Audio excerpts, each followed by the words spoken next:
Hello and welcome to Footy Judge Mo people. Liverpool completely bottled it, in my opinion. I think Man United came back, yes, twice, but Liverpool completely bottled this, in my opinion. Absolute, like they surrendered. Somehow Jurgen Klopp thought that the game is done. Somehow that transmitted to the players, and the players thought, yeah, we won the game.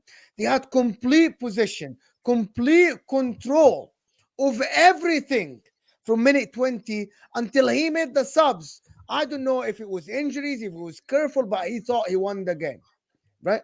And then Man United came back twice. And at the end of the game, he sends everyone forward in a minute 120, trying to win a game, not knowing that he can go to penalties. What did he think? It's a point? Did he think there's a replay or something? He completely bottled this, Jurgen Klopp. That's my opinion. For Manchester United, for the first time this season, we're going to credit Ten Hag for giving Anthony, putting him on the pitch, Amad Diallo, switching to three in the back. Erik Ten Hag kept his players in the game, and at the end, they won the game. They are in the semi-final of the FA Cup. Liverpool are out. The fake quad is off. The fake quad is off. No 4 trophies, right?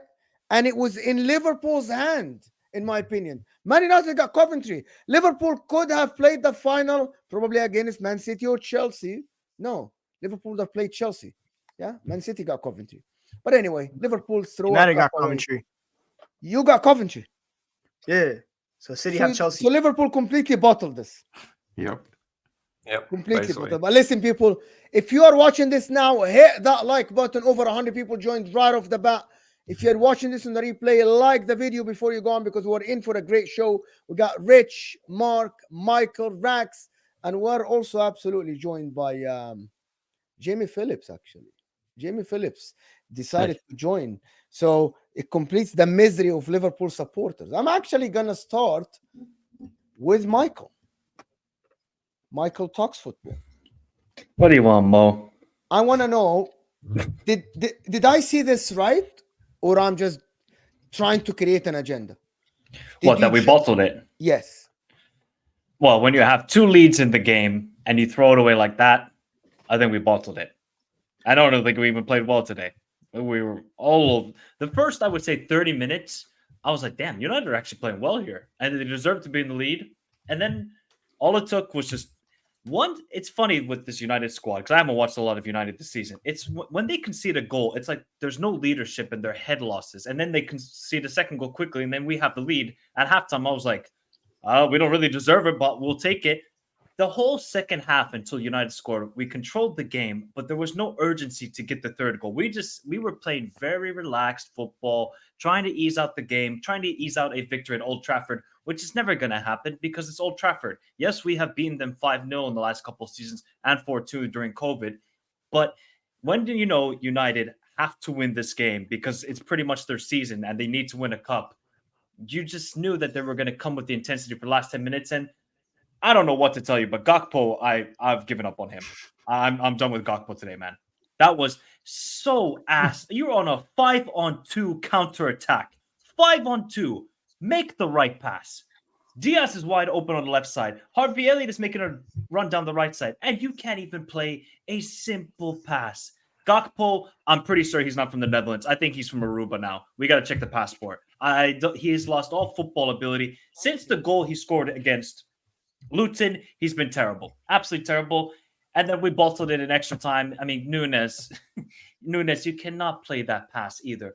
Just keep the ball, rotate it. Don't make some crazy hospital pass like your Bruno Fernandes and give the ball up in this situation like that. Quick counterattack, Rashford scores, and yeah, then the poor goal. But overall, it wasn't a great game from Liverpool. I would say United deserved it. Did they really create a lot of chances in that second half? No, but this is football, and especially in a cup competition, it's all about the moments. United took advantage of their moments, and Liverpool bottled it. But God, Gakpo, man, I'm so done with him now.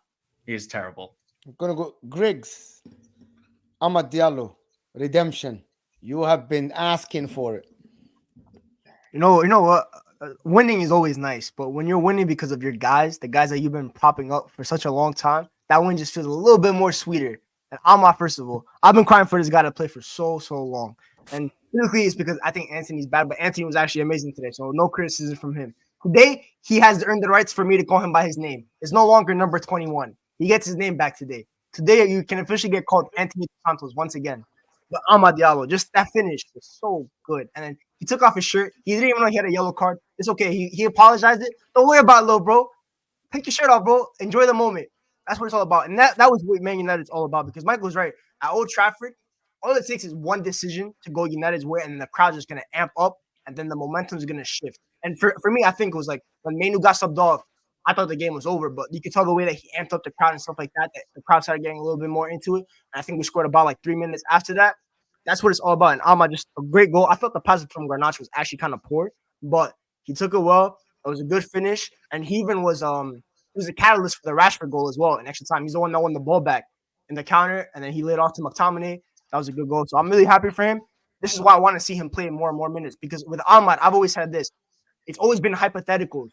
We've always talked in hypotheticals, and I hate talking in hypotheticals. I want to actually like see what he could do so we can finally make a real conclusion. I thought the same thing for Palestri. We saw Palestri play, and we've come to the conclusion that he's not really good enough for Man United. But with Ahmad, we saw what he did in the championship. That's a championship. As much as I respect that league, at the end of the day, the Premier League's a different monster. So let's see what he could do. And even though today wasn't a Premier League match, they're going up against a top 2 team in the Premier League. Let's see what he could do, even though it's against tired legs for the most part.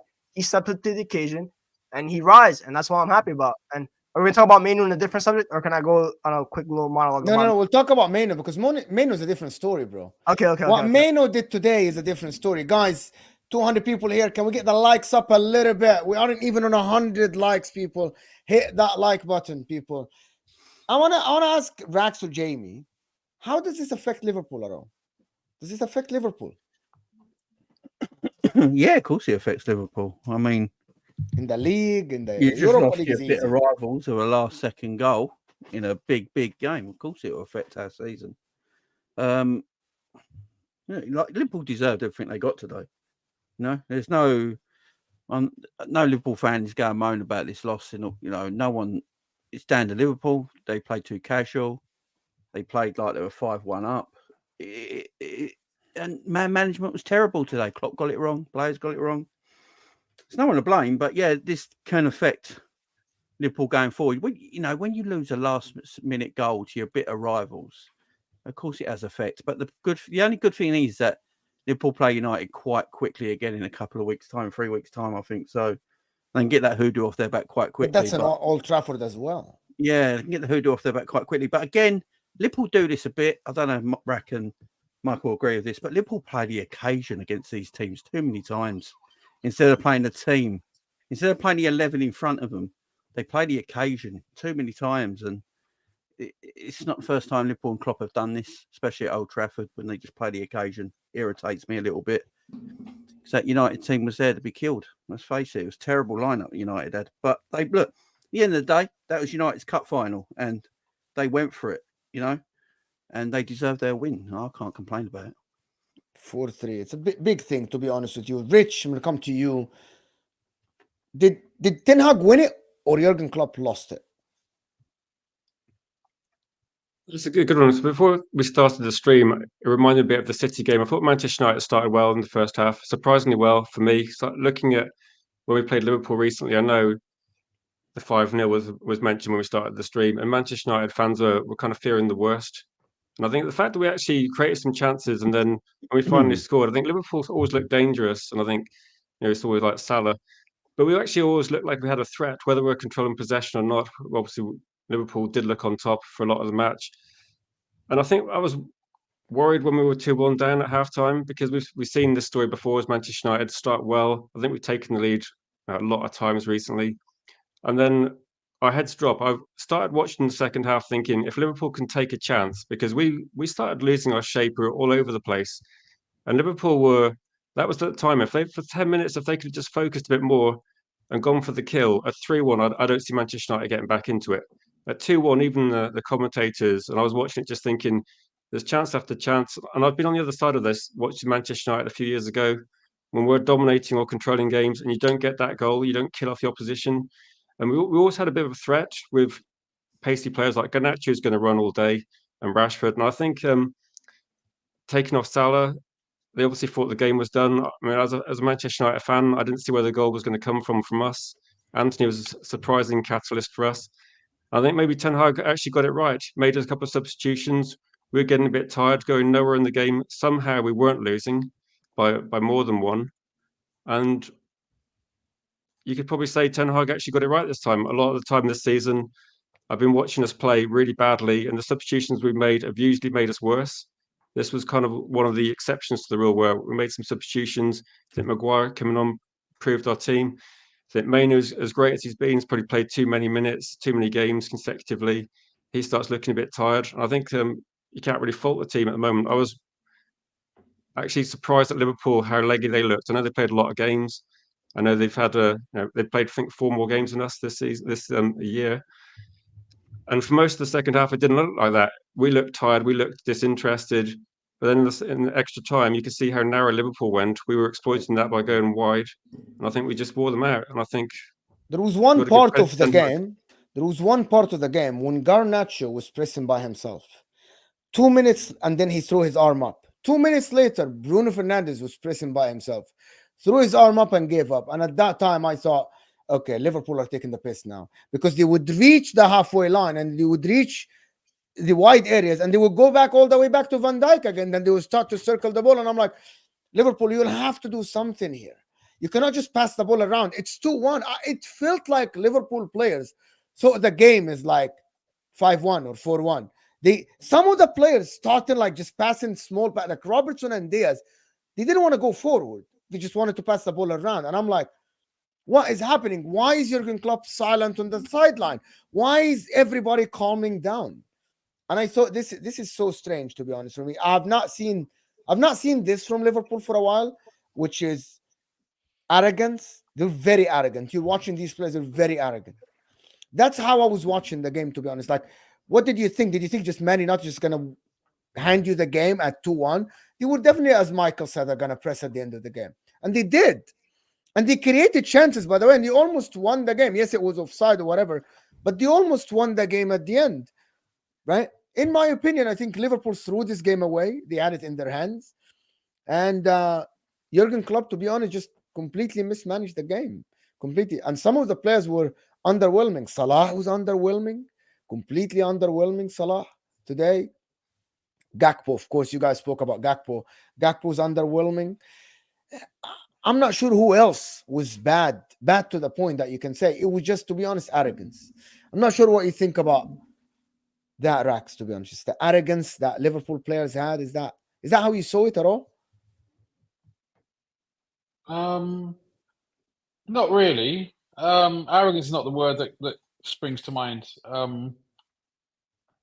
I like many people, I think first half, probably for the first half an hour, United were the better team. They closed us down, they harried us, they made it uncomfortable for us. And they made it difficult for us, and we were struggling. But then once we settled into the game, we took control. We were creating chances, and even before the 2 goals, I think we had a goal disallowed, which was marginal, offside for sure. But it showed that we were getting closer. And then when we went in 2-1, if we would have gone to 3-1, then I said it. I tweeted it. I thought that it could become another embarrassment, because I think United were there for the taking. And second half, we created so many openings. They weren't all clear-cut chances, but they were really good potential opportunities, like the 5-on-2 that we had. And it's really disappointing that we didn't take one of those. I think the thing is it arrogance? This is how you play, right? We were trying to keep control of the ball. United were trying to harry us, and we were looking for opportunities to break on them. And if you make it a basketball game against us, that's absolutely fine, because 9 times out of 10 we'll kill teams. If you're going end to end, we'll kill you most of the time. But they held it together somehow, and obviously they deserve credit for that. There was, I know, arrogance is not the word that I would use, because we were playing with a degree of control.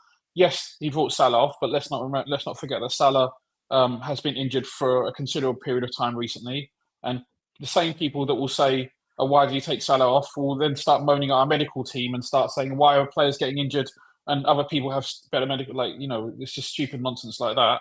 And I just think that we made some poor decisions. Gakpo wasn't great when he came on, but some of the decision making and some of the play from some of our other players was also awful. Nunes, you can't like.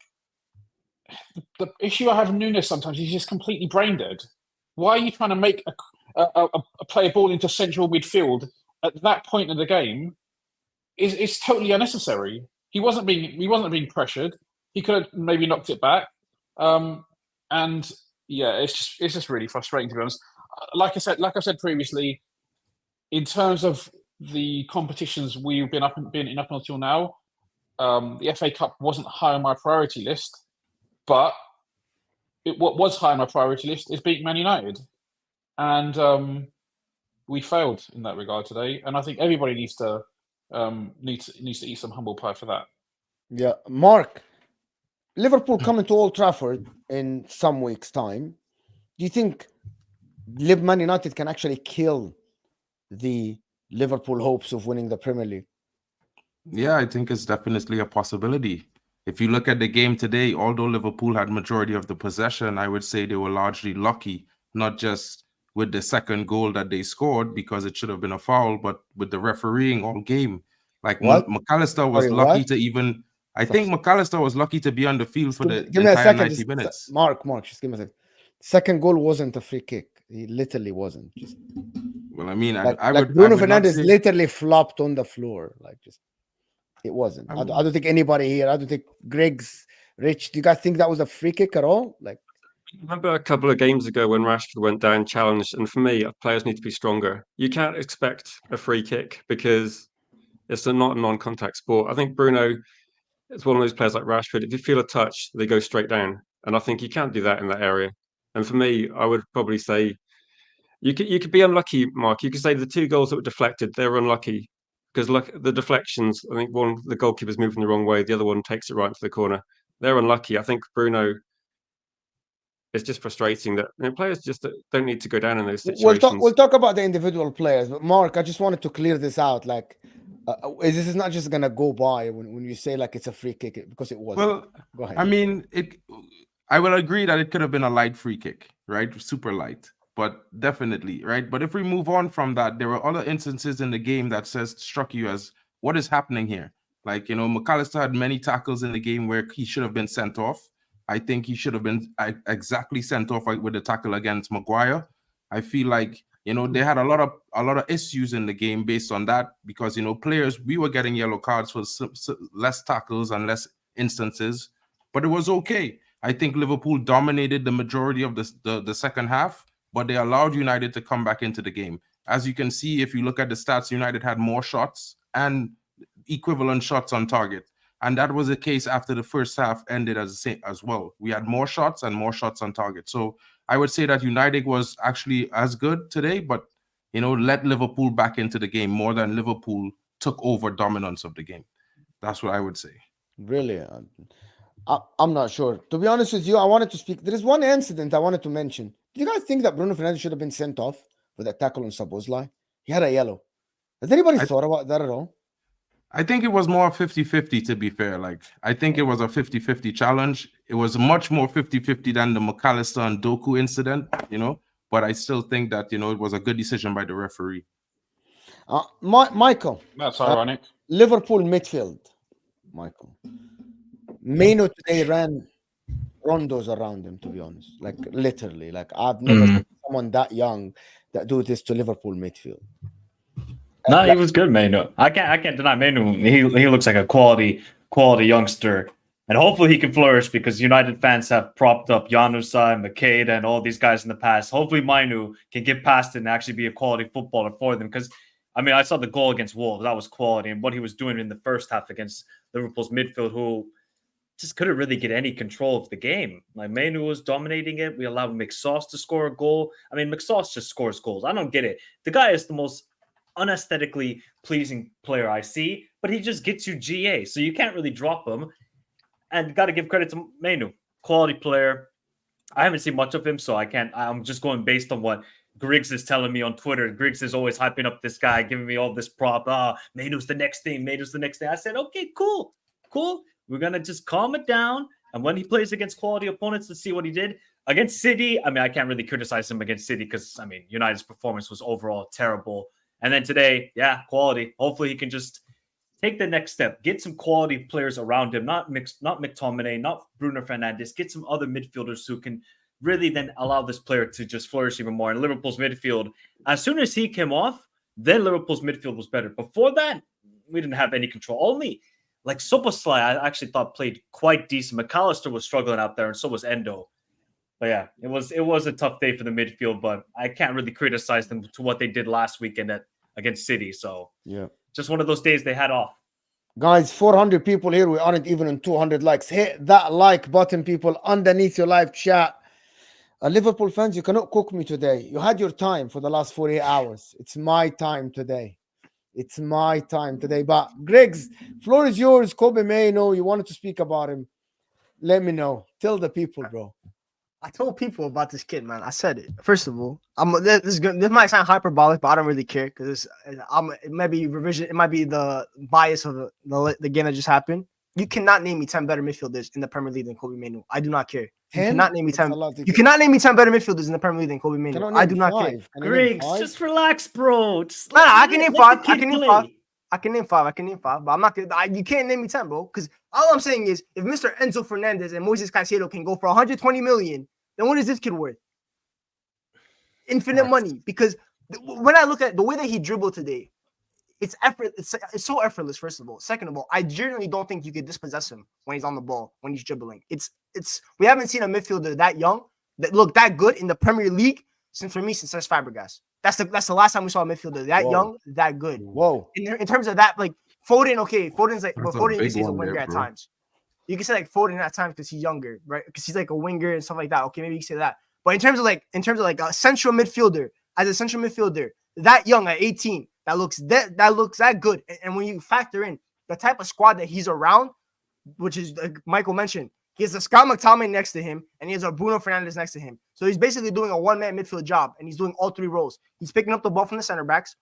He's driving with the ball in the second phase. Against Wolves, we saw what he did in the third phase with that goal. That's better ball striking than most of our players can give us. He has every single thing in the okay. Jack Wilshere, okay, you can make an argument for him, so I'll allow that. So maybe it's in Jack Wilshere, which is still over a decade ago. That's still over a decade ago. Jack Wilshere popped up on the scene about 15 years ago, so that's still a long time.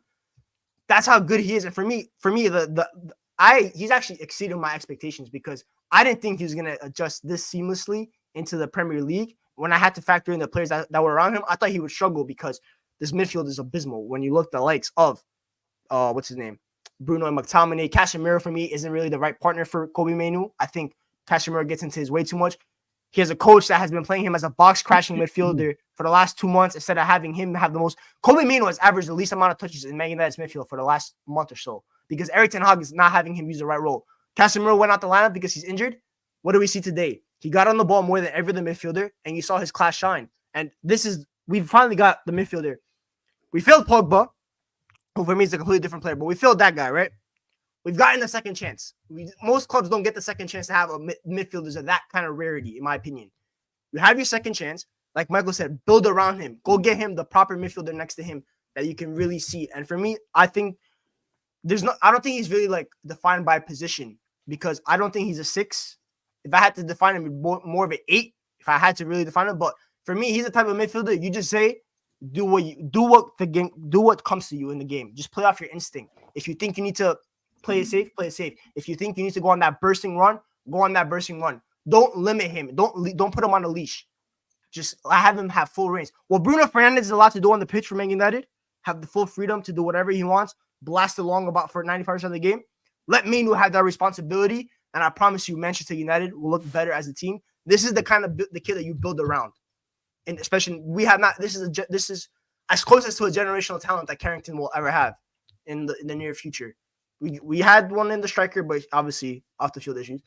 We got lucky again. And like Michael mentioned, Januzaj, Makeda, all these guys, none of those guys were as talented as him. He's on a different bracket. He should be playing in that England squad already. Gareth Southgate said he's not ready.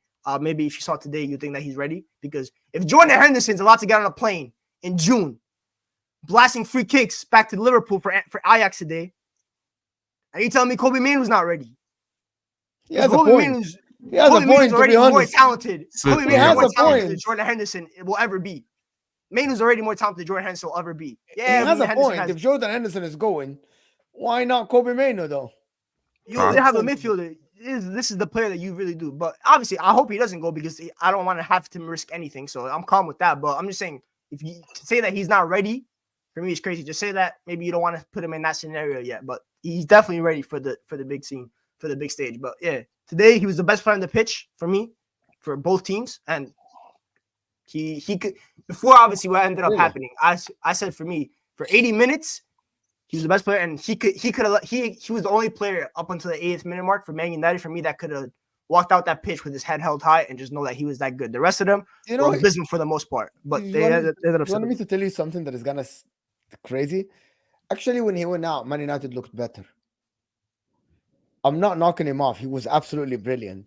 Somehow, in this lineup formation, when he went out, Christian came in, Christian Eriksen, and you guys looked in more control. Does that anybody disagree with that at all? I don't disagree with that, but that's mainly because Kobbie is not a 10. He's a pretty good box-to-box crasher. He's a pretty good central defensive midfielder, but he's not a 10. So giving him a free role this wouldn't crazy be agenda. played By the to way, his strengths. no, hold That's on. not You agenda, don't bro. I understand. watch him in- I actually like Kobbie Mainoo. I actually said Kobbie Mainoo was fantastic, right? But somehow, when he went out, you were more in control. Yeah, We but went an all-out attack. We basically, I didn't know what formation we were playing. I was seeing Bruno right center back. I was seeing Eriksen left center back. I was seeing Anthony left back. Maguire was playing striker. We didn't have a center back on the pitch. We didn't have a formation. We weren't playing. I don't know. We were playing like FIFA Street.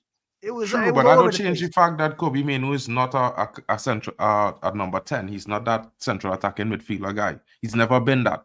Not in his history I at think it's a bit United. early to say what his No, natural well, position true, is. but We're looking if at you're like going the off of first. his Yeah, but academy, Michael not Griggs is career. telling me he's the next Fabregas. Like, no, but if you go, if No, you no, go no, off no, his I did not that's say the that. problem. Don't You know put what I words in my mean? mouth. I You know said what the he's problem is? It's He's like not. he's the Rich- best. Rich He's is the best telling young me- midfielder we've seen in the Premier hold on. League since Rich is Fabregas. telling me, well, it's too early to say if he's an 8 or he's a 10 or what's this.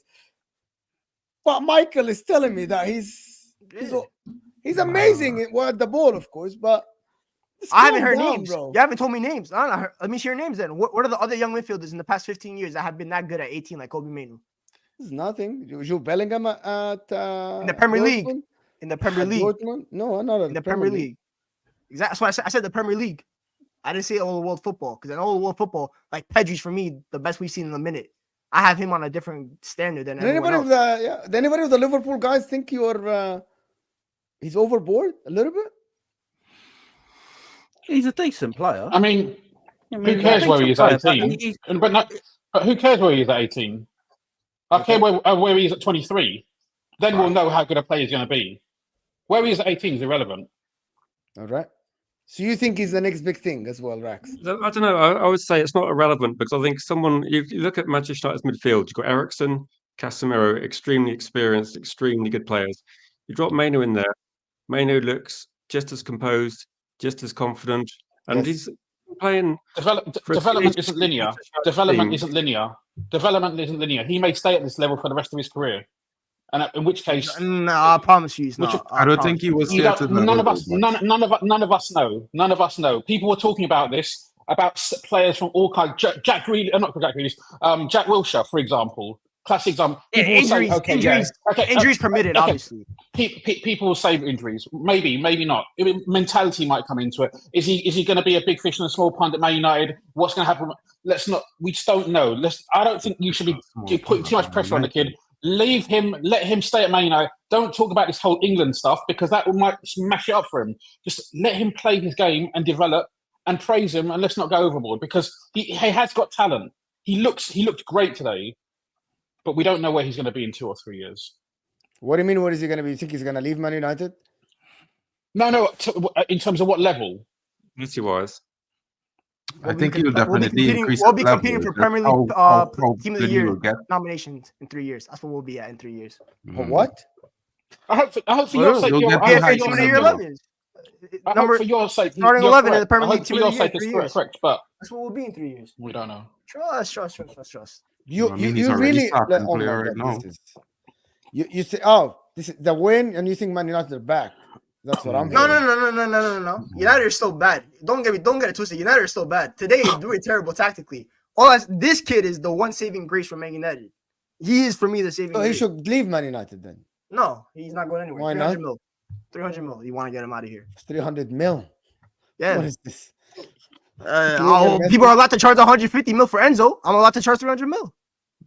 So hold on. You really think that this guy is worth like 150 million or something like this? Based on the current market, what I'm seeing for other midfielders around his age, absolutely. If Enzo Fernandez is with 120 mil, then so is Kobbie Mainoo. At least that, because for me, he's a better midfielder. He's better than Moises Caicedo as well, by comfortable distance. Okay. That's just me. So if you- we're allowed to charge that for those guys, So you think he should win Young Player of the Year, for example? no, this season? because he hasn't played enough for that.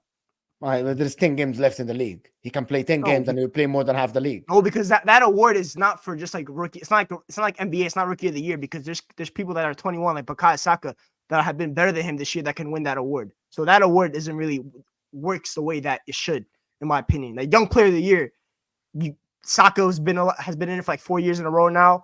Foden's been in it for like 5 years in a row now. Trent's been in it for like 4 I don't years in think a row they'll be now. eligible for Young Player of the Year being in the league 4 years. I think that's for players who actually just come into the league, the Young Player of the Year. That's what it should be. It should be like the newcomer of the But it's year, in 8 my days, opinion. isn't it? Huh? It's not So you have how to- many years, it's how old. True. Yeah, I think the standard is if you're 23 or under at the start of the season, then you're eligible for it, regardless of whether you and he's not the best under. which is crazy. Like He's not the best under structured, I 23 in agree, the is league. stupid. So he's not the best under 23 player in the league. Obviously, like for me, Foden, and Saka, like Trent. I think Trent's still under 23. Like those guys are levels ahead. But in terms of midfielders, yeah. There's a lot of excitement and hype. I think it's because Manchester United haven't had a player this good come through the academy. Because everyone that comes through the academy instantly gets hyped up. That's pretty much standard. And we see them in the first team. And Makeda, scored 1 goal against Villa, then played poorly in a few games. Mainoo has come into the team and just kept his position because he's good enough. It's not because of other reasons. He's been a first-team player on merit, and I think that's quite surprising for someone that age. Other people like Garnacho, he started a year or so earlier, coming on for 20 minutes, 25 minutes. Mainoo has pretty much been a starter and not looked out of place in Manchester United. And when we're playing poorly for most of the season, so I get the hype because he's really good. Obviously, there's no telling what's going to happen in 2 or 3 years' time, but most 18-year-olds aren't this good. I think that's the fact that a lot of people are looking at it. Most 18-year-olds... Wasn't Sancho this good at 18? Maybe Voldemort was that good. Maybe. United as well. You can look good when the spotlight's on you, and you're going to be under intense scrutiny at Manchester United. The spotlight isn't on him, to be honest. The spotlight isn't in Kobbie Mainoo. Nobody looks at Man United and think Kobbie Mainoo, oh, it's on you, it's the pressure. I think some Man United fans do this, which is, I think it's unfair for the kid, in my opinion. Some Man United fans put a lot of pressure on the kid, in my opinion. He's brilliant. He's absolutely fantastic. I'm just projecting what I think his future ceiling is. That's basically what I'm watching him today, and I think I agree, he looked better than Endo, Szoboszlai, Makai. He looked better than everyone on this pitch. Amazing. But the pressure you guys are putting on him, the pressure that social media are putting on him, the pressure YouTube fans putting on him is too much, in my opinion. At 18 years old, it's just a lot, in my opinion. And you start saying, oh, you're worth 300, you're worth 200 million. The guy's 18 years old. Well, I gave you other midfielders that are around his age group that like Enzo, Caicedo. Who else has been midfielders that are like worth? Jude and Rice for me were worth it, obviously. But if Enzo and Caicedo can go for 120 mil, then why can't Kobbie Mainoo go for 120 mil? That's a lot of money. It's a lot of money, 120 mil. I'm going based off the current market rate. I don't think any midfielder should ever be worth over 100 mil in my opinion. But yet somehow they are in the current market. So I'm going based off the current market rate. Yeah. Okay. Go to Liverpool, and there's a lot of outrage out there about this game, about the quad and this game. We should have won. And are you guys upset at all, or you guys don't care? Are you guys like listening to the media at all? No, I'm upset, man. We lost against Man United in the FA Cup quarter-final, man. Cool. I think Liverpool had a good chance if they got beat Man United today, going on to win this cup, especially if we got Coventry in the semi-final like United obviously did. you know, you're looking at him thinking that's another trophy Liverpool could possibly win, but yeah, it's just it is what it is, man. We lost to the better team today, and we got issues on our part now that we got to look at, because apparently some rumours going around that Núñez felt his hamstring coming off. Klopp called a reporter fat after the game.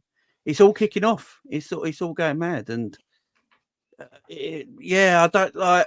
Liverpool do this to themselves, man. We get too emotional at times. Michael will probably understand what we're saying here, but you know, about Liverpool fans, we get too emotional and too.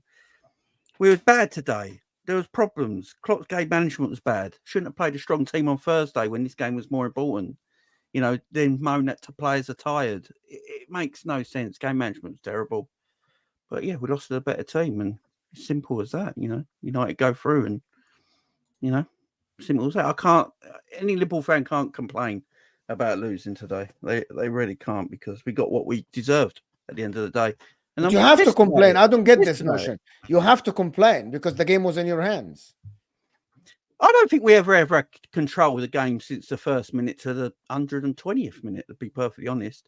I think there was a bit in the game where we got a period of 50 minutes when you had 67% position. Yeah, but did you see the 8 shots on target? Slow crap.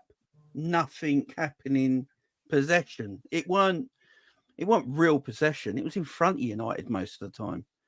You know, and there was no. This is where I see a bit of arrogance came in that possession, because we're knocking it back like it was a training session. Yeah, that's what I noticed. And not respecting the opposition. Yeah, Man United might be 6th in the league at the moment with a 0 goal difference and less goals than Luton and all that sort of blah, right? But you've got to respect your opponents. If you don't respect your opponents and do the professional thing and win the game properly, what happens is what will happen to us today. You get beat. Simple as that. Michael, you look so upset, Michael. I just don't like losing to these guys. Come on, Mo.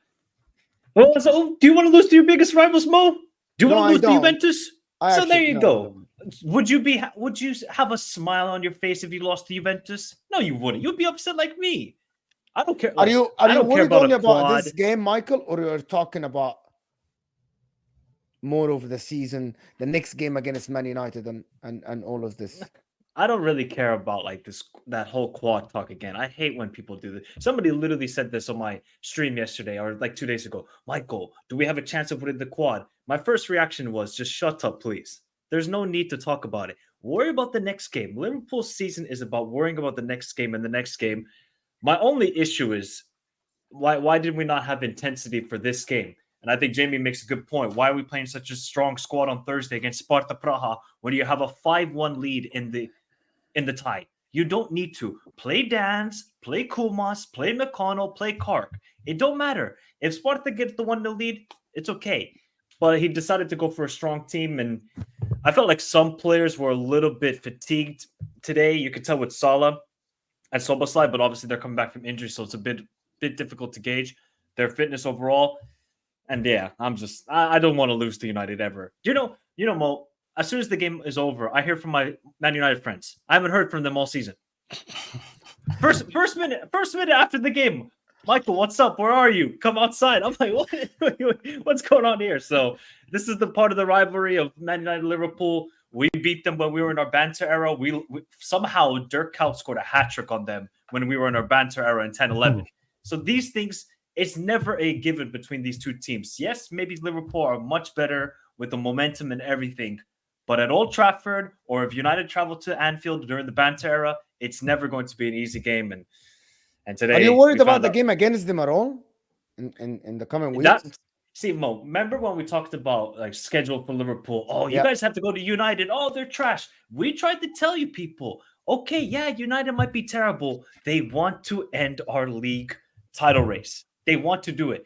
Do you think all United fans are going to rock up onto that game in a couple of weeks and say, yeah, we're not going to have any atmosphere. Let's just allow Liverpool an easy day out? No, they're going to try and make it hostile. The players are going to feed off the crowd, and it's going to be a tough game. But I better see much better intensity and play from us in the first half at least. We cannot play like that in the first half again, because if we do, we might lose that game, and then our league title is in jeopardy. That's for sure. You might have just handed Man City the treble, actually. by losing I've today. already seen Liverpool fans on Twitter and that saying that Liverpool look tired and all this sort of shit. I don't want to hear it.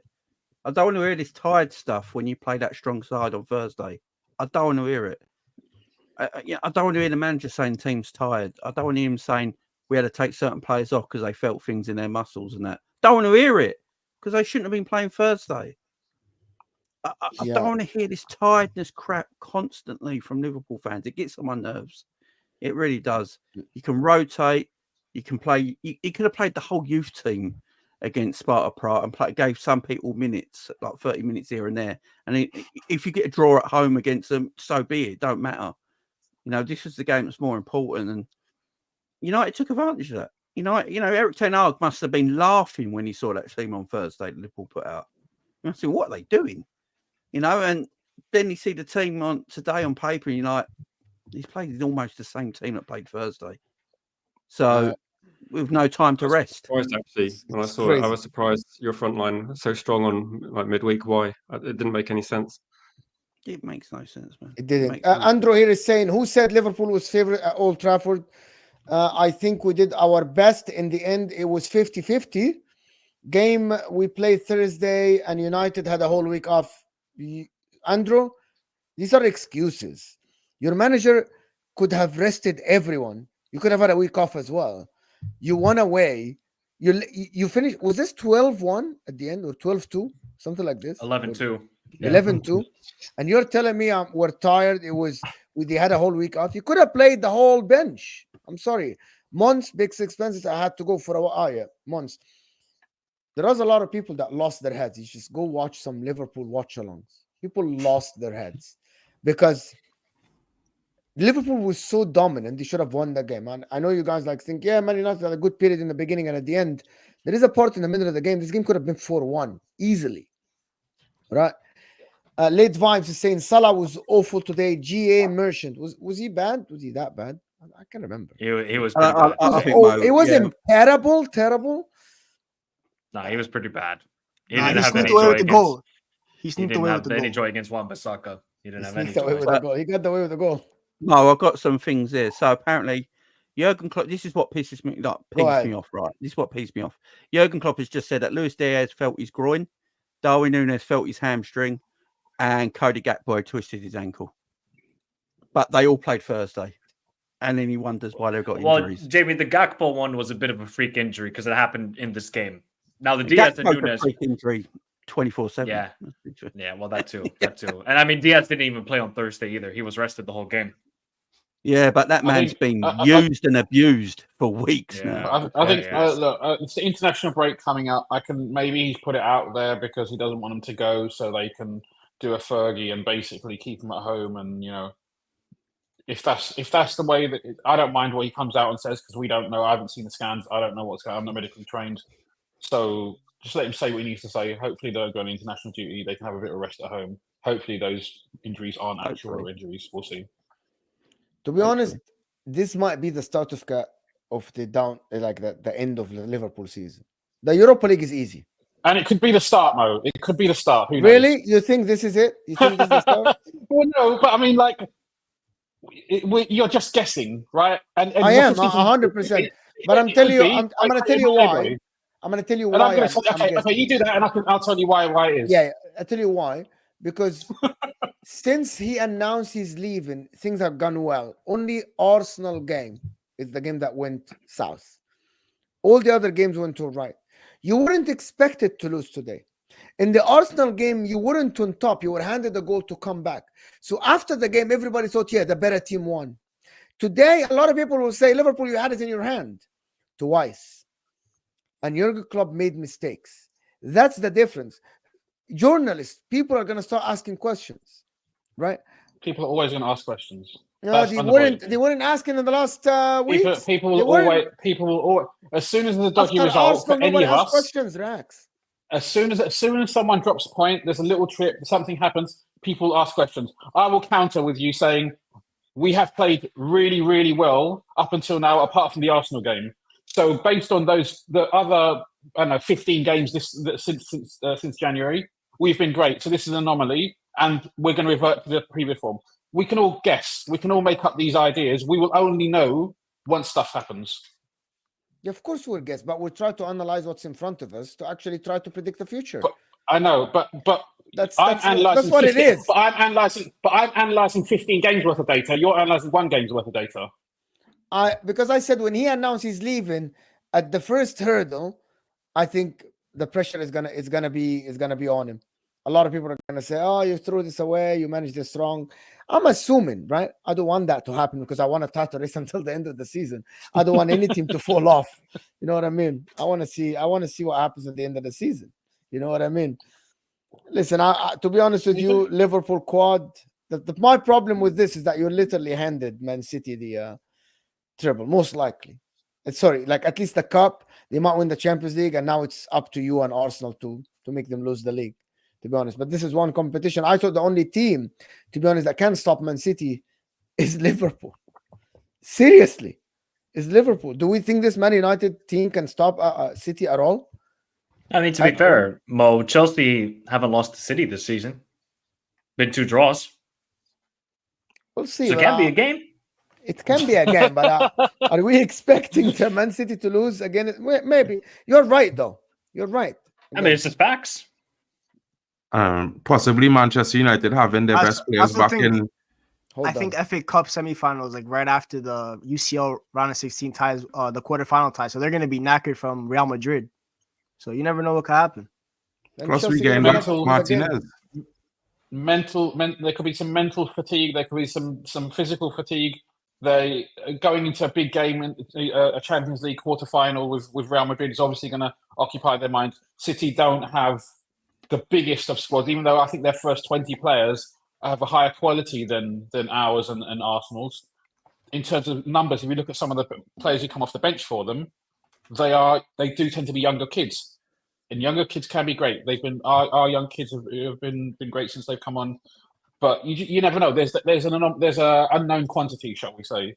So 100% there is unknown. You might kick up, but I think after a loss like this against your rival, especially you're playing them in 2 weeks, Man United, if they were down, they're gonna be galvanized when they come against you at Old Trafford in 3-4 weeks. But what I would say is that if this result doesn't hurt this team and kick their ass and get them into gear for the Old Trafford game in a couple of weeks, then we don't deserve to win it. So it should be motivation for Man United fans and Man United players, absolutely. But it should be motivation for our team and our fans as well, because Also, we need to go there and we need to win. United are going to approach that game different, by the way, because that's a league game. So United might be thinking more of a draw could be a better result. Today was win or go home. We had to go for it. We couldn't play park the bus scared football. We went for it from minute 1. For about 40 minutes, we were the better squad, and then we kind of capitulated. Liverpool started dominating the game. We lost our heads with the referee, with the tactics and all that kind of stuff, and then we rise again. So I think that match is going to be different. But of course, if we score first in that matchup again, then obviously anything could happen, because we've beaten Liverpool twice now. We're in a row at Old Trafford for the first time in a while now. So we haven't lost. We've kind of gotten a little bit results after the 7-0 against them now. It's back-to-back games. So Ten Hag in. Go ahead. I know you have to go, Michael. Go ahead. Michael have to go. So Michael, anything you wanna say? No, not really. It's not really a great note to go into the international break with this, and I think we got Brighton after the international break. Am I right, guys? Yeah, Brighton. Yes. So it's not going to be an easy game. I mean, it's at Anfield, so I'm expecting a win. But now the players, they got to sit on this, and Klopp sit on this loss, come back in 2 weeks' time, revenge, pick up W's, and hopefully just take the momentum, because maybe. I'm not saying this is a good thing to lose this game, but it's more of a reality check. You can't be arrogant and think to yourself, okay, because this team are not doing well. You have to be prepared for every game in the Premier League and the Europa League. Just because we've drawn with Atalanta doesn't mean it's going to be an easy game. So, yeah, it stings. I never want to lose to these guys, man. I honestly, Mo, you got Griggs saying that mine was going to be a top 3, best under 21 midfielder in the Premier League in 3 years. From 1 game win. Griggs, Mainoo looks quality player.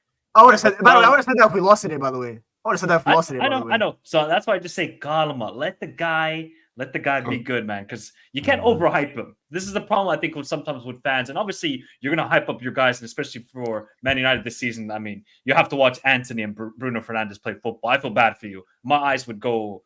I probably would go blind watching those two players. But with Kobbie Mainoo, you see a quality player, you got to hype him. But keep the hype... Just calma. He will come good though, hopefully for your sake at least. Yeah. But big up, thanks for having me on. Yeah, no worries. We'll see Big you up, soon. bro. Absolutely, we'll see you soon, Michael. Yes, people. So let me do this couple of super chats that came through. Red Mist LFC saying Pool had enough energy to lead twice. Give me a break. Thursday was light work. Stop moaning. We just lost concentration and got sloppy in a dying minutes. 100%. This is exactly the story of the game. Nobody can complain about, oh my God, we got tired with this, with that. No, it's not about being tired. It's not about that. It's about Jurgen Klopp playing everybody on Thursday. This is what it is. Him managing the season wrong. Andrew saying, I was always happy with 2 trophies, was never expecting 4 trophies. Revisionism at its best. So by your logic, Mo, City bottled Anfield, they was winning. What game? The one that we played last week. Yeah. It's like, but this is difference. You guys, I'm not saying you bottled it because you were leading, right? When I'm saying you bottled it, because I thought you had total control. Stats show that. Jamie said it. You guys were passing the ball like it's a training drill. Literally training drill. Man United players didn't know what to do. Man United players had no idea where to go, who to press, where to get the ball from.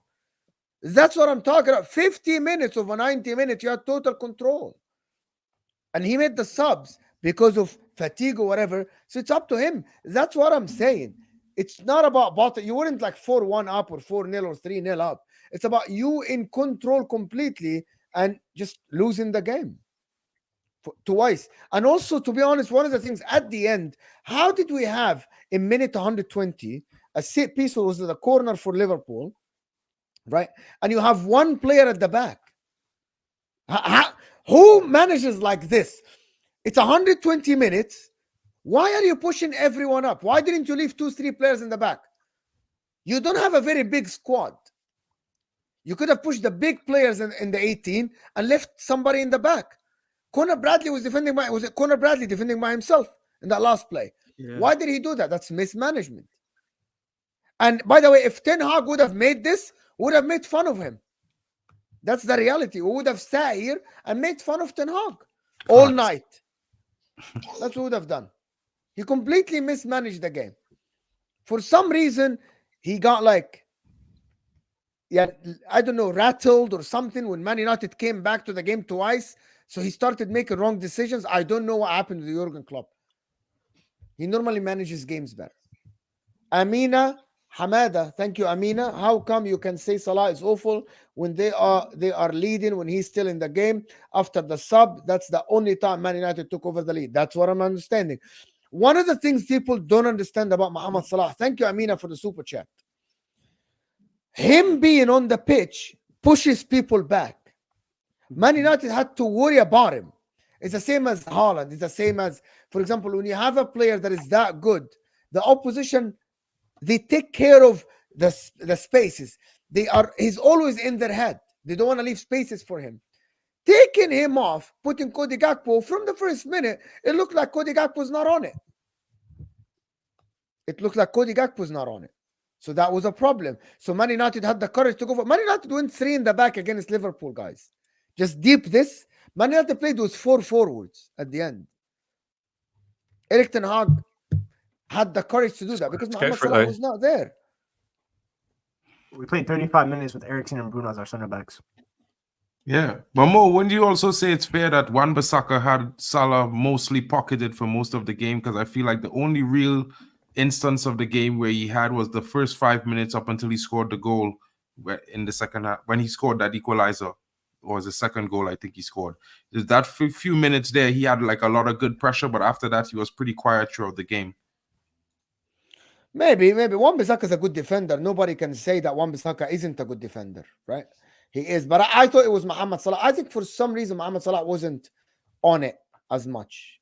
Like Like he had a very lame shot, for example, a very lame pass to I think Sabozla was making the run, and I'm like, what is this? What is happening here? Thing is, Mo, we know Salah can have games like this, but then he gets 2 goals. Do you know what I mean? He can have games like he had today, where he does look like is Mo a bit off, and then he gets the match winner, because that's how Mo is. I just think taking Mo off when he took him off today was just a bit mad to me. Was he injured? Can someone tell me, was he injured? No. I mean, considering he's not going on international duty, it seemed a bit weird to me. It seemed keeping Darwin on that whole time, keeping Endo on that whole time, but bringing Mo off just seemed a bit strange to me. It seemed a bit mad because, as you say, Mo's got that aura. He's got that aura about him, like players of his ability have. That he occupies defenders because was he fasting? Was he fasting? Oh, he was. Yeah, fasting. I think he's fasting. He but, would be, yeah. Oh, he was fasting. He's played 90 minutes plenty of times when he's been yeah, but when you're fasting, it's different, to be honest. Yeah, but he's done it. But also, would he have played? But he may have played the 90. Would he have played the 120? I doubt it. I Good absolutely doubt it. So we would have got an extra 12 minutes out of him or something like that when he's coming back from an injury. I don't. It's difficult to know, right? None of us know when these guys are approaching their red zones. They don't track the distance they're covering in training and stuff like that. So it's just difficult to make judgments on. We just got to assume that the guys who are responsible for making decisions are making the correct decisions. That's all we can do. Yeah, 100%. I'm not sure, to be honest, what is going to happen. But one more. So LFC finished with only Carabao Cup in clubs last season. Last point before I want to go on to Man United, a little bit of the guys to talk about Man United. What's considered a success and what's considered a failure for you guys? Failure is not winning anything from this point on. Not Europa League. So would you be happy with only Europa League and Carabao Cup? Considering the run that you had in Europa League. If Liverpool finished, I don't know, runners up and got Carabao Cup and Europa League, it's still a successful season. So, yeah, I'd be happy. I wouldn't be disappointed. But if we only got the Carabao Cup from where we are right now, yeah, I would be disappointed, yeah. Really? Yeah, only the Carabao Cup would be a disappointment from this point on. At the start of the season, after the season we had last year, the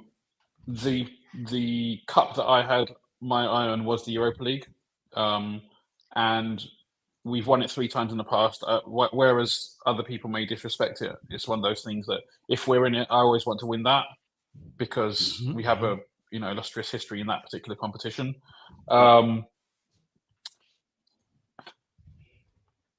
The league. Look, I can't say the problem with the league. Me and you spoke before. The league is what I want. The league is what I want. Right? That if he obviously that's he what needs to everybody win wants. it. He needs to win it. He cannot go out with 1 league title in 9 years. But what does that what does that mean if he has to win it? Like, if he doesn't, I'm gonna tell you what it means. He can bigger fish to fry. Seriously. Put all your baskets in the league. Yeah, but he could do that and still lose not win it. And you can do that and the other Europa League and you can lose both. That's entirely possible. So you have to decide, do you want to go for both or do you want to go for one? See, the FA Cup was, for me this season, the FA Cup was less important than the Europa League because I value that European competition.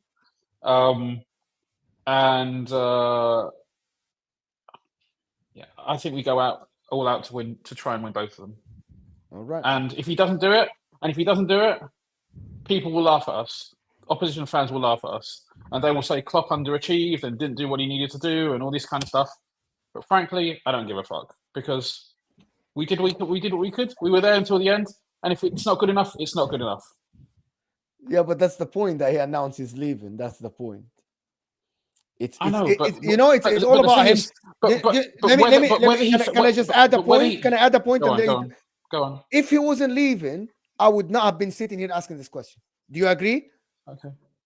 He ain't leaving. I don't know. Only you know you.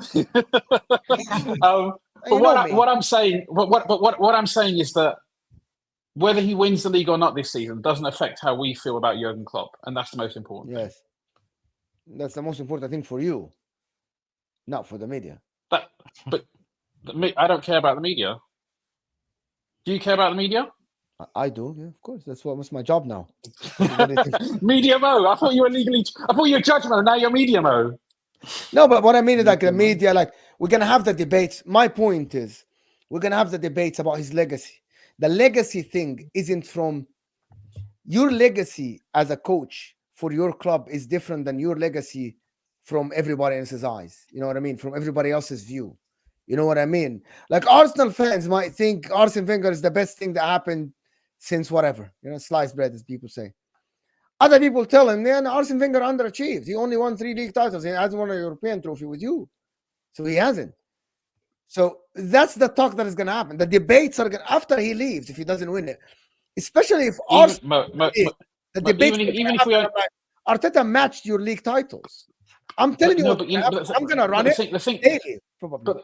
But the thing is, Mo, that rival fans and other people will always have something to pick on. We talked about this, right? If Arsenal, if Arsenal win the Champions League this season, people will still say, "Oh, you've only won it once." When we won the league, right after 30 years, people didn't say, "Oh, well done," and I don't expect them to say. They can say what they want, right? That's absolutely fine. But oh yeah, you only won it once. You're Leicester and Blackburn. You're never gonna satisfy opposition fans, so you shouldn't even try it. I don't care. I just want us to do the best we can, and if that turns out to be enough, cool. And if it doesn't, Jurgen Klopp is still a hero for Liverpool fans. That's all that matters. He's always going to be a hero for Liverpool fans. He won your first league title in 30 years. He won the Champions League, 2 Champions League finals, unlucky in 2. I get it. I'm looking at him like, you did well. It's not about you. He's going to be, in your eyes, like he's going to be like one of the greats you have seen in your lifetime. Probably the greatest in your lifetime, Rax. Right? I know you're not that old, but fine. Andrew is saying media hates Liverpool. This is the narratives that people say. Anyway, Sky and media has agenda since first game, not bothered about them. Arsenal fans say the same. Can I just say about? Go ahead. Yes, you can. Sorry, I'm kind of monopolizing this bit. Go ahead. No. Football fans are paranoid. Guys are annoyed or something. No, but football fans are paranoid. We're all paranoid. We all say the media is against us. We all say that everybody hates us. Arsenal fans say it, United fans say it, Liverpool fans say it. As soon as a decision goes against you, we pull out the media. Oh, the media hates us. The PGMOL hates us. These guys, they're just doing their job. They're doing the best that they can. Unless someone can give me proof of foul play, I'm not going to believe it. There is no agenda against Liverpool. There is no agenda against Man United. There is no agenda against Man City. There is no agenda against Arsenal. We should be big enough to take responsibility when things don't go against us. Sometimes we will get lucky and sometimes we won't. It is what it is. Well, I mean, to be fair, the only team Good Morning Britain ever complained for was Liverpool, so it must have an agenda for Liverpool and not against it. Okay, but is that because it was a big story, or is that because it's for Liverpool? No, it's just because you're the media darlings, bro. No, but have there ever been other instances where decisions for Man United or Arsenal or Man City have been brought up on other TV shows? Never. Listen, I'm sorry, my friend. I don't know you. I don't know you. But unless you've done a survey of the media landscape of the UK, you can't say that. Okay. Like this is what I mean. You pick up. You can pick up an individual example. I'll just put it like this: how many apologies? This proves because. But okay, go on. How many apologies have you received from PGMOL last season and this season? Because United never received one. Okay, but what is the purpose of an apology? What's the rationale behind an apology? Well, every team have mistakes go against them, and the media agenda is beyond every single team in the top 4. But at the same time, okay. Are some mistakes bigger than other mistakes? Are some mistakes that actually go against the actual running of the game versus a human mistake? And someone can make an error in judgment, like we saw last week, right? Whether it's a penalty or not a penalty. I myself said it wasn't a penalty. Other Liverpool fans are adamant it was, right? That's an interpretation. That's fine. I don't crucify referees for that. But if you're talking about the actual how a decision was arrived against, for example, in the Spurs game, that's an error of process. So if you think that should be let to slide, that's fine. That doesn't mean that. Do you think the PGMOL loves Liverpool and wants Liverpool to win the league? I mean, I wouldn't say it outright, but at the end of the day, if you Oh, look at okay. somebody Right. somebody minutes you'll get extra in games, and somebody, the penalties you'll get, it just seems a little bit What, you mean- given you- sometimes. You mean We like can't you do mean, you this. mean, thir- you We mean can't 30 do this time? extra You time mean stuff you mean, when- one minute. You I mean grew up in the 30 90s with time? Fergie. 30 time, Can't do right? that. Yeah, I can't do that. I can't do that. I'll tell you what it is, right? I'll tell you what it is. I believe the media have an affectionate with Jurgen Klopp. It's not Liverpool itself. I believe it is with Jurgen Klopp. I do think the media love Jurgen, and that's why Liverpool get a lot of press and like that Good Morning Britain stuff and all that because of Jurgen Klopp. I do think that's the thing. But look, we all know there's a certain paper in this country, the biggest newspaper in this country, that hates Liverpool Football Club. So, Which one is it? Is it the Daily Mail? I'm not saying the name, but yeah, we know it. I want to it's know. quite well I'm known. not from the UK. I want to know what is wrong with it. Is that political? Yeah, Yeah. It's very my good. channel. I'll get cancelled. I want to Even know the Man the United bullshit. fans hate that paper as well. No, but True. but Is it the the Sun? I mean, it was Is it a the Sun? paper. Is it the we Sun? don't mention it. Yeah. We don't Everyone mention hates the name. them. But look, I'm not even talking about People that. I in don't the even want chat, to can talk you let about me know what that. he means? People in the chat, or 400 people, can Yeah, you let me James know is which right the Sun? in the chat. Yeah. But I think it's like I agree. Like, I think most Manchester United fans will look the same way. When a thing goes against you, you think there's bias. But I think most football fans, there's enough mistakes across all the games that any football fan can say there's bias against our team. And I think it's not necessarily bias; it's inconsistencies, because you can pick something that happens in any Exactly. match, and then watch a match straight after it and go, "That was a yellow. Now it's a red. That was a like." And I think in this game, where people were saying this is a foul, I think over the years, referees show a bit more leniency in a game, Manchester United versus Liverpool, in a cup game. There's going to be fouls that maybe they do get a yellow in a regular game, but they don't get a yellow in this sort of game, because there's going to be a bit more intensity. There's going to be tackles flying in, and there wasn't like malicious tackles today. There's slight mistimed tackles. They're not red cards. They're just two people going for the ball. One gets there a millisecond before the other guy. It's like, for me, even like the Liverpool booking straight after the Bruno Fernandes non-booking was not. You can see why they're giving it yellow a bit high, but again, it's a split second. It's not like a dangerous tackle, in my opinion. So I think it's just one of these things that you can. Maybe referees need to.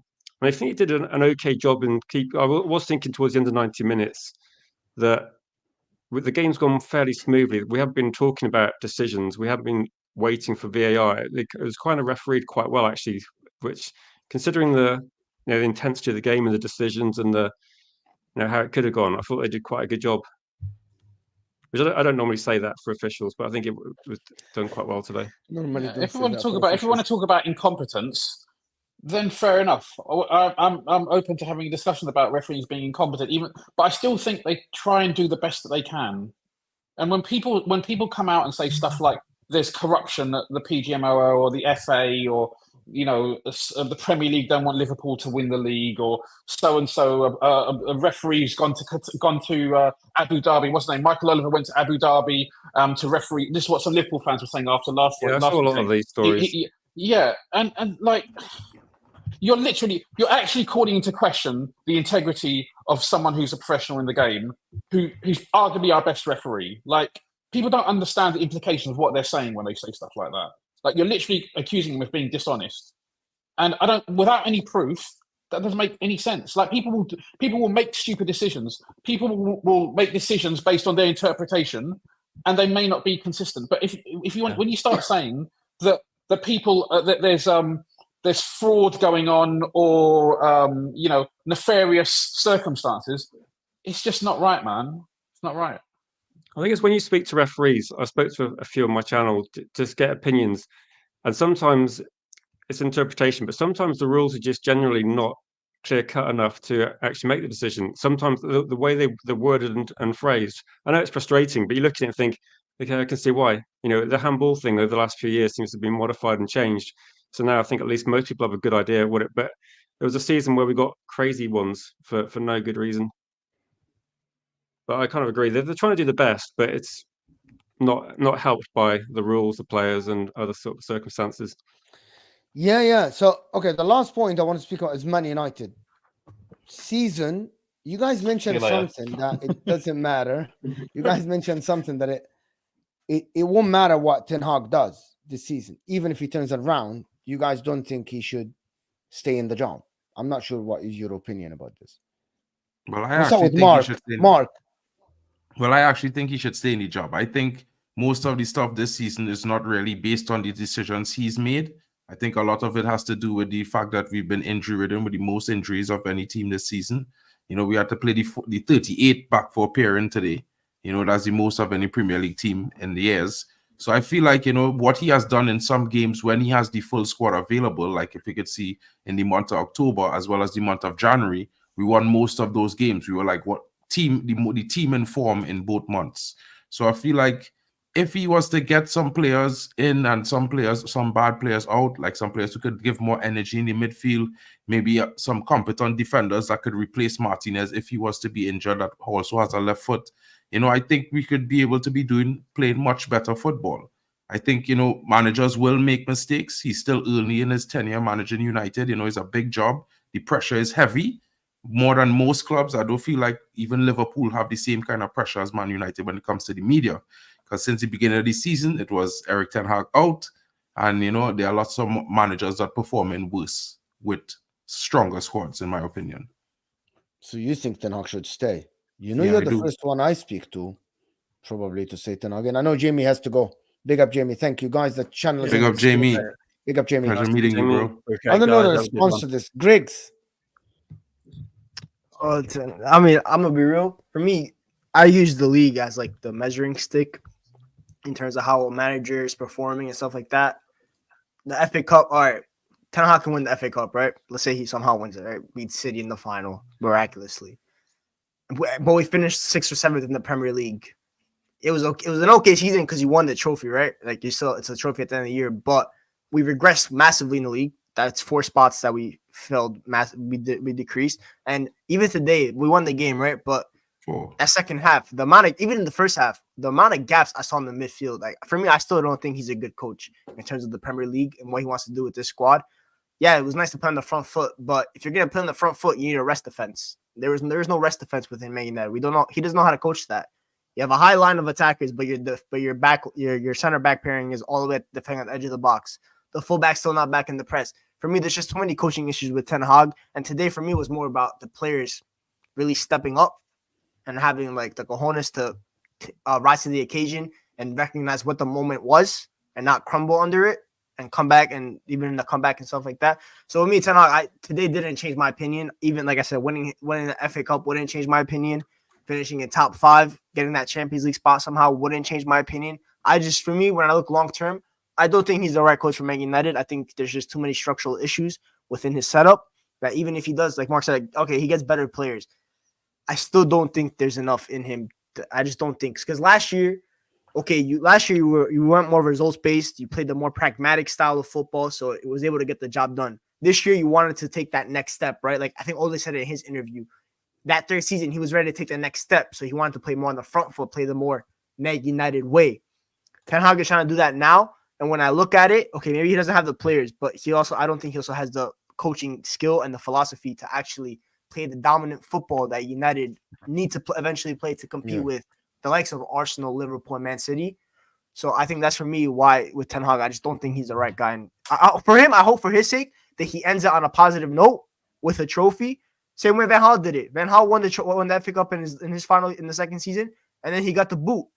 Ten Hag and for me, Van Gaal had more of a plan than Ten Hag. So if Ten Hag win the FA Cup, somehow if you can secure Champions League football on top of that, go on a high note. We'll remember your time wisely. Also beat Liverpool come April 6th, whenever we play them, April 5th, and their title hopes as well. And then I can forgive you for a lot of stuff you did this year. And when you leave, I wish you the best of luck in your future endeavors.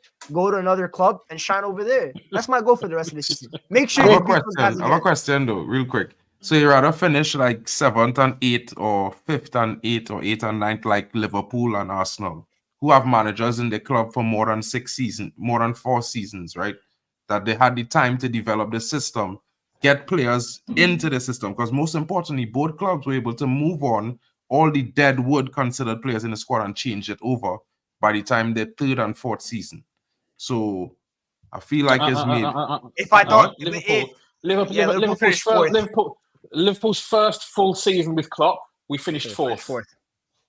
first season he came in October or November, and we got to the Europa League final, we got to the Carabao Cup final, and we finished seventh or eighth. But I mean, Yeah. Ten But Hag but first the- season he finished third and he played Also- 2 cup finals. Also, So I just don't. but that's a downward trajectory, right? That's a downward I trajectory. mean, it's not an downward upward one. trajectory, but in the sense that if you look at the context, Klopp didn't have start off his season in second season with 15 injuries and injuries to key players. Yeah, on but he also defense, didn't have 400 midfield, mil and to on spend. offense.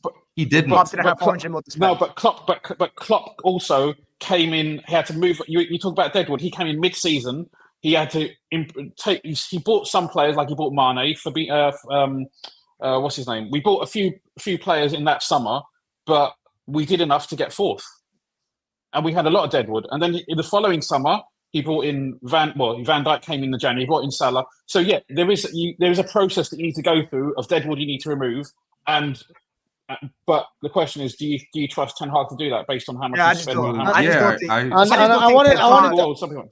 I wanted to get Rich, and I wanted to ask Rich, is there anything Ten Hag can do from now until the end of the season where you would think, yeah, this guy can stay at the club?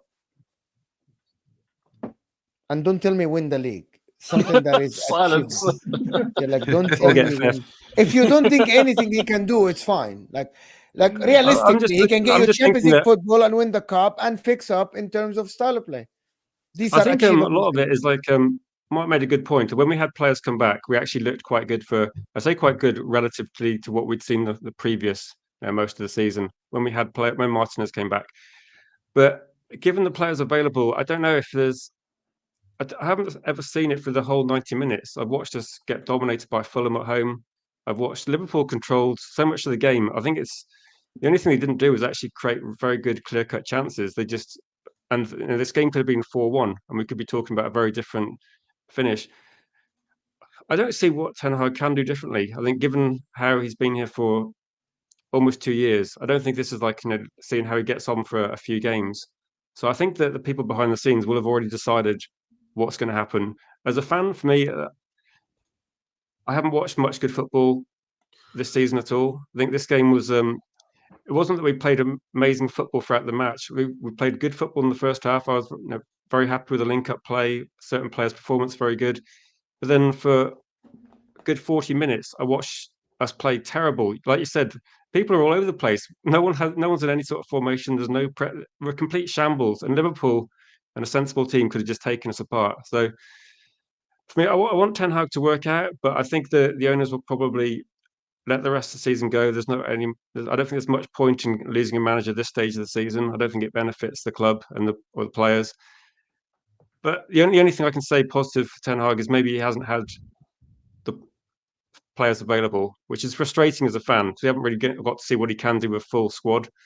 But all the European fixtures I watched this season, I've never seen us so shambolic against teams we should have beaten. We're 2-0 up in so many matches. And I think what frustrates me is that a little thing will go against us. In a Cambridge game, it was either Bayern Munich or Galatasaray. Something will go against us, like a deflected goal. And the game will start becoming a bit broken up. We look a bit nervous, worried. Why is there like restructuring then? And for Manchester United fans that are positive about Ten Hag, how can Newport County make changes during the match and outplay us and we don't respond? I watched that game and thought, this is Newport County. We were 2-0 up. They made some changes and then controlled midfield. How? I mean, As a fan, I'm watching it and you go, Bro, I Newport County remember controlling the match. stuff he had this but I mean, talk it's about. easy to see The guy that came though. from the farm, scored a goal against Man United, and just went That was a back. wonder goal, bro. Bro. That was lucky. To be fair, Bro, with you. that My was point is- funny. No, My but I point mean, is, a wonder goal or what, whatever reason, Doesn't something matter. goes That's against not us, the and it's a point. League Two team, and we just then regress. but the majority of players we have that he was left with have been here. Was the same players that we wanted out since Ralph Ragnick. So I don't feel like you're being Oh genuous. my Like when God, you say those this things, notion is you have to remember it. Like absolutely horrific, those bro. players have been bad under multiple managers, especially ones who've been fit and available What about most of the Spurs season. players? Sorry. What about Spurs players? What about Aston Villa? Well, I mean, players? when Spurs missing about- the what best about- players, I'm they sorry, lose. But they don't lose like Man United. They lost 4 in a row. The problem, Mark, the problem with Manchester United is that you guys are nothing on the pitch. What I mean, like Chelsea under Thomas Tuchel. Like if you ask any Chelsea fan under Thomas Tuchel, what was Chelsea? They'll tell you, Well, we manage each game individually, so it depends. Man United don't even have that. Like, Well, I if mean, you what is Man United? Like, what well, are the you doing? problem is you see more is if we don't have the full squad available, we can't build up a momentum. You can't build up consistency. You can't get our Can you games tell where me, the players Mark? go and Mark, find form. Can you tell me, Mark, what is Man United's style of play? Well, you know, for What me, is I Ten can't Hag really tell you trying to because do? I've only seen glimpses of it in November and glimpses in January. Because unless Martinez there, which is for me the critical cog in the style where we build out from the back, you know, and we don't really have any player available who could do that like or close to him. You know what I mean? So think about it like this. Look at Spurs like yesterday. Spurs lost 3-0. And people are saying it's because Van der Ven was out. No, it's Right? not. It's not If because you Van go der Ven. back, if you go back They a few lost 5 weeks, with Van der Ven in there.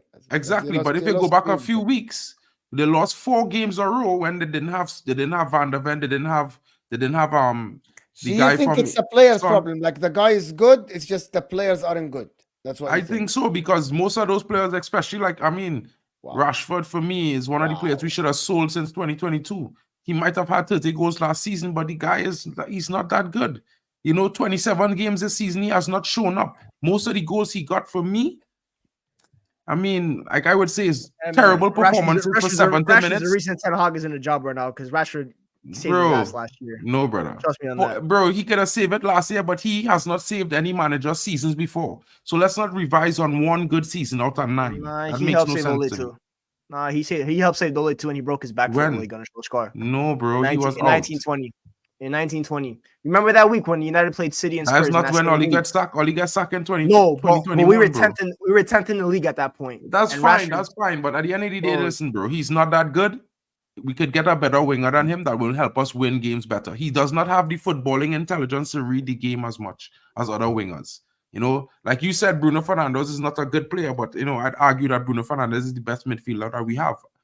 You know what I mean? And Yeah, no. nobody see you got to understand who is the best midfielder in the Portugal team. It's not Bernardo Silva. It's Bruno. It is Bruno. So then, therefore, if Bruno had better players around him, look at the wingers he have at Portugal. They're much more intelligent when it comes to football decisions. They read the game better. You know what I mean? So Portugal don't play with wingers; they play with the front too. but you know what I mean? At the same time, if you look at how the midfielders is overlap and play like wingers, because Rafael Leao is start for Portugal and he's play off the left. So I'm just saying. Anyway, I mean, it's one thing we could say the manager is not good enough, but at the end of the day, the common denominator for me under the last 3 managers is the players, and they're still here, and those are the ones that are available, mostly fit. Just saying. Anyway, we'll see how it is. But listen, people, this has been absolutely a fantastic show. Stay on this stream. It will take you to Al Ahwa, where I absolutely cook Hussam. And just I have to put something out there, people. I called Hussam 3 times on his stream. He called me once on my stream when Inter were losing. Once, and I answered. Right? Facts. And I called him 3 times, and he didn't answer. Right? His head has lost. But the difference is when I lose my head, I still answer that, my friends. So I took my cooking like a champ. 48 hours, I'm getting cooked on every single channel on the internet. I wasn't even in the football terrace and I got cooked. I wasn't on Troops' channel, I got cooked. I wasn't even there, right? He did not pick up the phone. We'll see what he does today, right? Because he has to be cooked. I heard he lost his head. I know he's going to come to us and say, oh my God, this and that.